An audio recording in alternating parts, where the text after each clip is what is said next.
உண்மையான இஸ்ரவேலர், கபடற்றவர். இது இயேசு கிறிஸ்துவுக்குள் பிரியமான என் சகோதர சகோதரிகளே, இந்த நிமிட நச்சதிக்கு இயேசுவின் நாமத்தில் நான் உங்களை அன்போடு அழைக்கிறேன். இவர் உண்மையான இஸ்ரவேலர், கபடற்றவர்.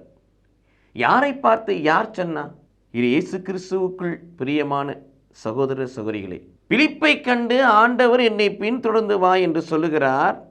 அப்பொழுது இந்த சம்பவம் நடைபெறுகின்ற வேளையிலே நத்தனியல் தம்மிடம் வருவதைக் கண்டு இயேசு பெருமான் அவரை பார்த்து சொன்ன வார்த்தை, இவரே உண்மையான இஸ்ராயலர், கபடற்றவர் என்று சொல்லுகிறார். இந்த வார்த்தையை அவர் பெறுவதற்கு காரணம் என்ன? அவர் மெசியாவுடைய வருகையை எதிர்பார்த்திருந்தார்.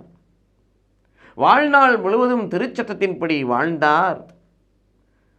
வணங்கா கழுத்தல்ல, வணங்கும் கழுத்துடையவராய் இருந்தார்.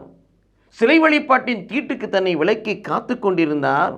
குற்றமற்றவராய், நேர்மையாளராய், நீதிமானாய், எசேக்கியேல் 18:9 வாசிப்பது போல கற்பனைகளுக்கும் நியமங்களுக்கும் கட்டளைகளுக்கும் கீழ்ப்படிந்து கடவுளுக்கு முன்பதாக உண்மையானவராய் நடந்தபடியினால் அவரை பார்த்து மெசியாவாகிய ஆண்டவராய் இயேசு கிறிஸ்து நத்தனிலை பார்த்து சொன்னார், இவர் உண்மையான இஸ்ரவேலர், கபடற்றவர். அவரை பார்த்து சொன்ன ஆண்டவராய் இயேசு கிறிஸ்து நம்மை பார்த்து, ஆண்டவருக்குள் துளுமுழுக்கு பெற்ற நம்மை பார்த்து சொல்ல வேண்டும், இவர்கள் உண்மையானவர்கள், கபடற்றவர்கள் சொல்லி. ஆகவே பாவத்தை விலக்கி, தீமையை விலக்கி, இறை வார்த்தையின்படி வாழ்வோம். கடவுள் நம்மை ஆசீர்வதிப்பாராக. ஆமென்.